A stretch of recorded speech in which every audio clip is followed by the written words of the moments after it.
الحمد لله وكفى وسلام على عباده الذين اصطفى أما بعد فأعوذ بالله من الشيطان الرجيم بسم الله الرحمن الرحيم فلما بلغ معه السعي قال يا بني إني أرى في المنام أني أذبحك فانظر ماذا ترى قال يا أبت افعل ما تؤمر ستجدني إن شاء الله من الصابرين صدق اللہ العظیم۔ محترم بزرگ و عزیز دوستو، سورہ صافات کی ایک آیت آپ کے سامنے پڑھی گئی۔ سورہ صافات میں بہت سارے انبیاء کرام علیہ الصلاۃ والسلام کا اللہ نے تذکرہ فرمایا ہے۔ ان میں سے حضرت ابراہیم علیہ الصلاۃ والسلام کا بھی اس میں تذکرہ ہے۔ حضرت ابراہیم علیہ الصلاۃ والسلام کے ساتھ جو واقعات پیش آئے اور اللہ کی طرف سے جو امتحانات کا حضرت ابراہیم علیہ السلام کو سامنا کرنا پڑا، ان کا قرآن میں مختلف جگہوں پر تذکرہ ہے۔ خود اللہ تعالیٰ نے فرمایا وَإِذِ ابْتَلَىٰ إِبْرَاهِيمَ رَبُّهُ بِكَلِمَاتٍ کہ اللہ تعالیٰ نے ابراہیم علیہ السلام کو بہت سے کلمات کے ذریعے سے آزمایا، امتحانات اللہ نے لیے، اور پھر اللہ تبارک و تعالیٰ نے رزلٹ بھی بیان کر دیا کہ فَأَتَمَّهُنَّ ابراہیم علیہ السلام ان سب امتحانات میں کامیاب ہو گئے، ان سب میں پورے کے پورے اترے۔ تو جو آیت میں نے آپ حضرات کے سامنے پڑھی ہے، اس میں بھی اللہ تعالیٰ نے حضرت ابراہیم علیہ السلام کے ایک امتحان کا ذکر فرمایا ہے، اور وہ امتحان اور آزمائش بیٹے کی قربانی کا واقعہ ہے۔ اللہ تعالیٰ فرماتے ہیں فَلَمَّا بَلَغَ مَعَهُ السَّعْيَ۔ ہاں، آپ یہ بات ذہن میں رکھیں کہ واقعہ مجھے عرض کرنا نہیں ہے، واقعہ آپ بقرعید میں اچھی طرح سنتے بھی ہیں اور آپ حضرات کو یاد بھی ہوگا۔ اصل اس واقعے سے جو سبق ہمیں ملتا ہے، اس واقعے سے جو سبق ہمیں لینا ہے، وہ باتیں آپ حضرات کے سامنے عرض کی جائیں گی۔ اللہ تعالیٰ فرماتے ہیں فَلَمَّا بَلَغَ مَعَهُ السَّعْيَ کہ جب بچہ ابراہیم علیہ السلام کے ساتھ چلنے پھرنے کے قابل ہو گیا، تو اللہ تبارک و تعالیٰ کی طرف سے حکم آیا، تو حضرت ابراہیم علیہ السلام نے اپنے فرزند سے کہا قال یا بنی کہ اے بیٹے انی ارا فی المنام کہ میں خواب میں دیکھ رہا ہوں کہ انی اذبحک کہ میں تجھے ذبح کر رہا ہوں، تیرے گلے پر چھری چلا رہا ہوں۔ یہ خواب میں مجھے دکھایا گیا، لکھا ہے کہ 3 دن مسلسل یہ خواب آیا۔ تو حضرت ابراہیم علیہ السلام نے اپنے فرزند سے کہا فانظر ماذا تری کہ بیٹے مجھے خواب اس طرح دکھائی دیا ہے، اب تمہاری کیا رائے ہے بتاؤ۔ حضرت ابراہیم علیہ السلام اچھی طرح جانتے تھے کہ انبیاء کا خواب بھی وحی ہوتا ہے، یعنی خواب میں جو حکم دیا جاتا ہے، جو علامتیں بتائی جاتی ہیں، وہ بھی اللہ کی طرف سے وحی ہوتی ہیں۔ تو حضرت ابراہیم علیہ السلام سمجھ گئے کہ اللہ کی منشا یہ ہے اور اللہ یہ چاہتے ہیں کہ بیٹے کو میں ذبح کروں۔ تو حضرت ابراہیم علیہ السلام اللہ کے اس حکم کی تعمیل کے لیے تیار ہو گئے۔ جو صاحب اولاد ہیں وہ جانتے ہیں کہ شادی کے بعد میں سب سے پہلی تمنا میاں بیوی کی یہ ہوتی ہے کہ اللہ تعالیٰ اولاد عطا فرما دے۔ پھر جب اولاد ہو جاتی ہے تو اولاد کے ساتھ زندگی کیسے گزرتی ہے، وقت کیسے گزرتا ہے، وہ بالکل سمجھ میں بھی نہیں آتا۔ اولاد کی وجہ سے آدمی کی زندگی کا رنگ بدل جاتا ہے، اس کی زندگی گزارنے کا ڈھنگ بدل جاتا ہے۔ تو اولاد کو ذبح کرنا، اور وہ اولاد بھی کب ملی ہے؟ حضرت ابراہیم علیہ السلام کی عمر 100 سال سے آگے تھی۔ اس وقت میں حضرت ابراہیم علیہ السلام نے دعا کی تو بڑی ارمانوں کے بعد اللہ نے جو بیٹا عطا فرمایا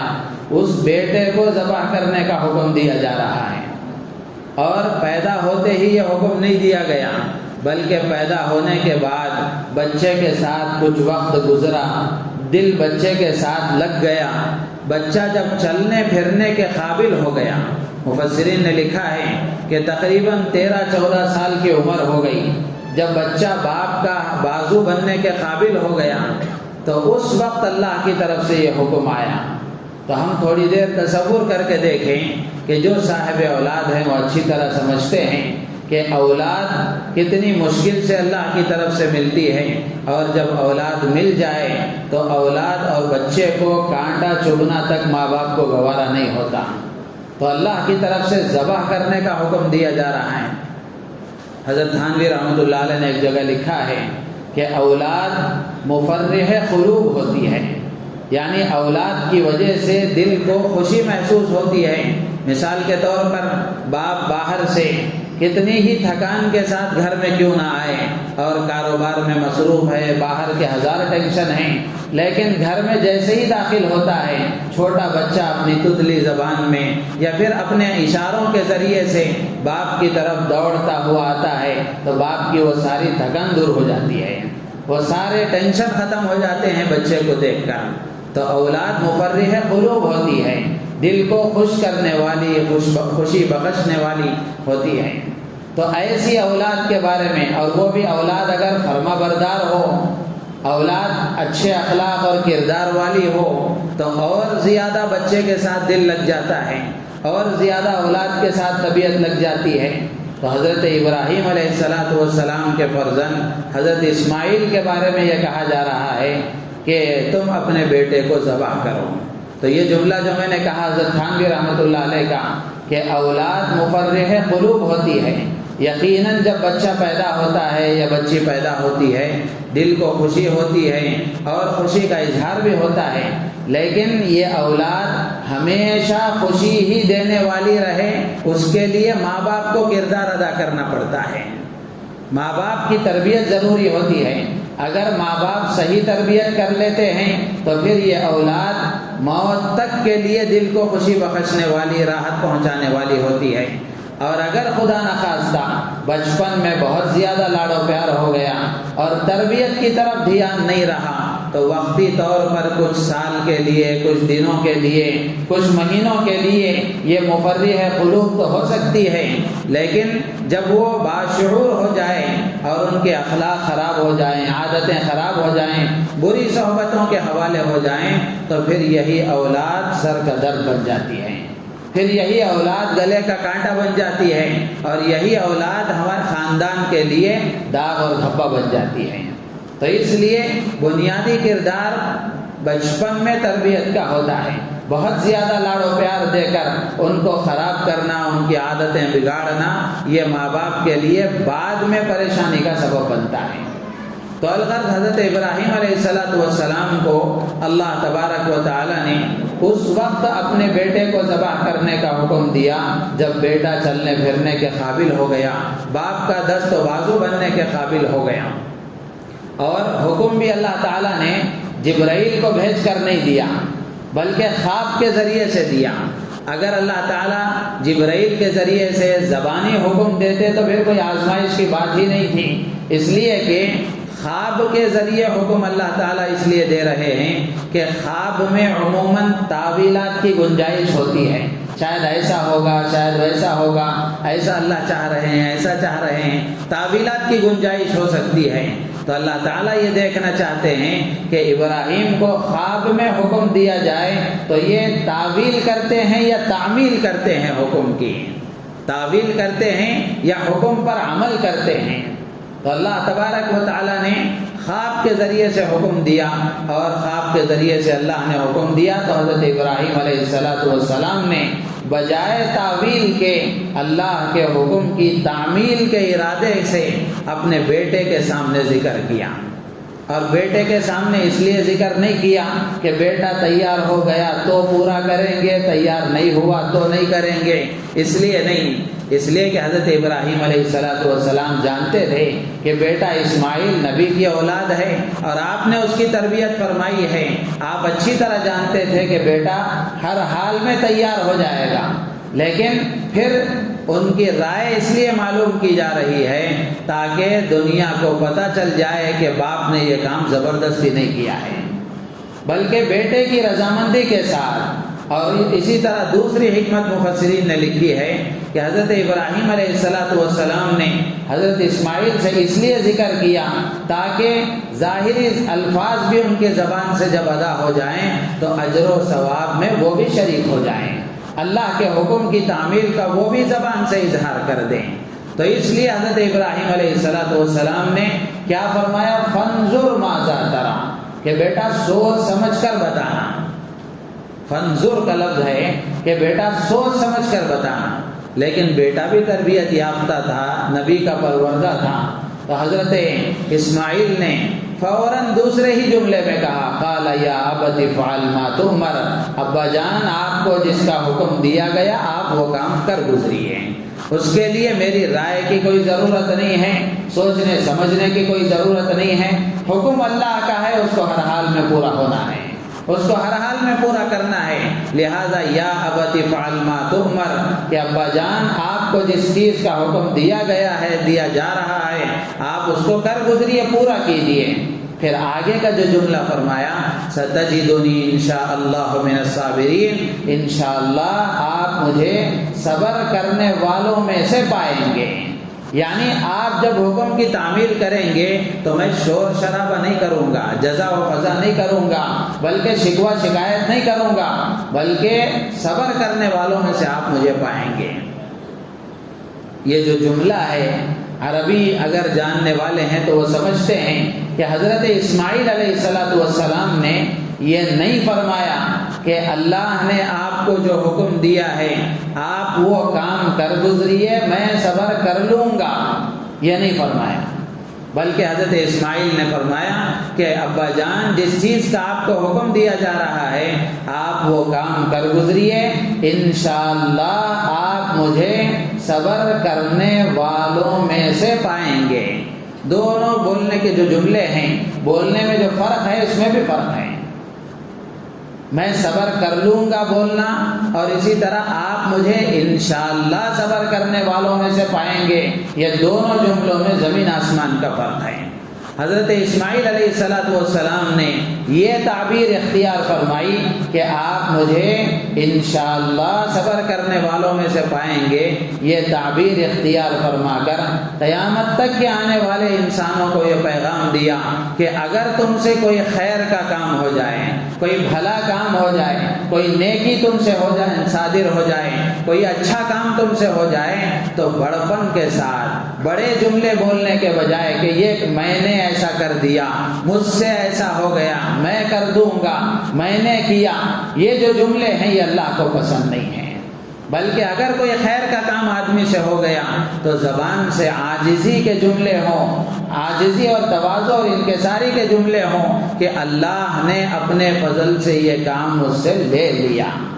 اللہ نے یہ کام مجھ سے کروا دیا، فلاں اگر آگے کا کوئی کام کرنا ہے تو انشاءاللہ اللہ پاک وہ کام میرے لیے آسان کر دیں گے. تو ایسا جملہ آدمی زبان سے کہے جس میں تواضع ہو، انکساری ہو، عاجزی ہو، اپنے آپ کو چھوٹا سمجھا جا رہا ہو. ایسا جملہ نہ کہے جس سے تکبر چھلکتا ہو، بڑائی اس سے نظر آتی ہو. ایسا جملہ آدمی زبان سے نہ کہے، یہ اللہ کو ناپسند ہے. اس لیے حضرت اسماعیل علیہ السلام نے یہ نہیں فرمایا کہ ابا جان آپ کیجئے میں صبر کر لوں گا، ایسا نہیں فرمایا، بلکہ آپ کیجئے، یہ کوئی میرا کمال نہیں ہے، اللہ توفیق دیں گے تو میں صبر کر سکوں گا. اور پھر آگے یہ فرمایا کہ آپ مجھے صبر کرنے والوں میں سے پائیں گے. یعنی کوئی میں ہی بہت بڑا یہ کام نہیں کر رہا ہوں، اللہ کے بہت سے بندوں نے بہت سی پریشانیوں میں صبر کیا ہے، ان بندوں میں سے ایک ادنا میں بھی اس میں شامل ہو رہا ہوں، ان کی فہرست میں بھی شامل ہو رہا ہوں. تو اس میں کتنی عاجزی ہے، کتنی انکساری ہے، کتنا اپنے آپ کو چھوٹا بنانا ہے. تو تو مفسرین نے لکھا ہے کہ یہ تعبیر اختیار فرما کر قیامت تک آنے والے انسانوں کو حضرت اسماعیل علیہ السلام نے یہ پیغام دیا کہ آدمی کے پاس چاہے کتنے ہی وسائل ہوں، کتنے ہی اسباب ہوں، چاہے آدمی کتنا ہی دولت مند ہو اور ضرورت کے پورا کرنے کے سارے اسباب اس کے پاس موجود ہوں، اس کے باوجود بھی زبان سے کوئی بڑائی کا جملہ نہیں نکلنا چاہیے،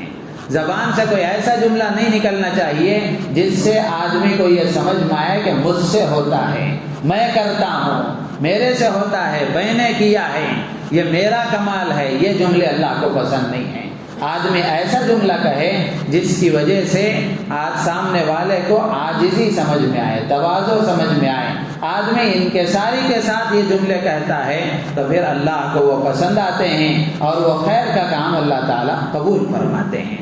تو یہ حضرت اسماعیل علیہ السلام اور حضرت ابراہیم علیہ السلام کا یہ مکالمہ اس آیت میں جو پیش کیا گیا، اس سے یہ سبق ہمیں حاصل ہوتا ہے۔ اور اللہ تبارک و تعالیٰ کو پہلے ہی سے یہ علم تھا کہ اسماعیل کو ذبح نہیں کرانا ہے، اسماعیل کو ذبح نہیں کرانا ہے، تو اللہ تعالیٰ سیدھے سیدھے جنت سے ایک دمبا بھیج کر ذبح کرا دیتے۔ اتنا لمبا پروسیس جو چلایا اللہ نے، یہ کیوں چلایا؟ یہ اس لیے چلایا تاکہ قیامت تک کے آنے والے انسانوں کو یہ پیغام دیا جائے کہ اللہ کا حکم اگر اولاد کی ذبح کا بھی آ جائے تب بھی بندگی کا تقاضا یہی ہے کہ اللہ کے اس حکم کی تعمیل میں بھی بندہ پیچھے نہ ہٹے، اللہ کے اس حکم کے پورا کرنے میں بھی پیچھے نہ ہٹے۔ اور ظاہر سی بات ہے اولاد کے گلے پر چھری وہی چلا سکتا ہے جس کے دل میں اولاد سے زیادہ اللہ کی محبت ہوگی، جس کے دل میں اولاد سے زیادہ اللہ کی عظمت ہوگی، جس کے نزدیک اللہ کے حکم کی وقعت زیادہ ہوگی، وہ آدمی ہی یہ کام کر سکتا ہے۔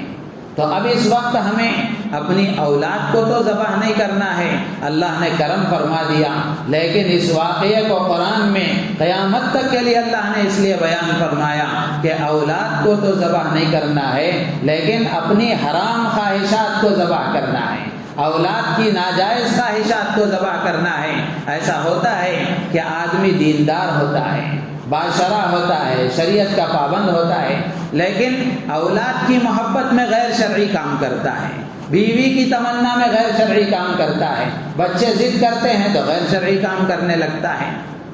جیسے مثال کے طور پر بہت سارے ہمارے ساتھیوں کے ساتھ ایسا دیکھنے میں آیا، شادی کا مسئلہ ہے، یہ تو باشرع ہیں، علماء کے صحبت یافتہ ہیں، تربیت یافتہ ہیں، ہر کام میں شریعت کے پابند ہیں، لیکن بچے کا تقاضا ہے کہ ویڈیو گرافی ہونی چاہیے، بچے کی تمنا ہے کہ گانے بجانے ہونے چاہیے۔ اب یہ صاحب بچے کی تمنا میں وہ سارے کام کرتے ہیں،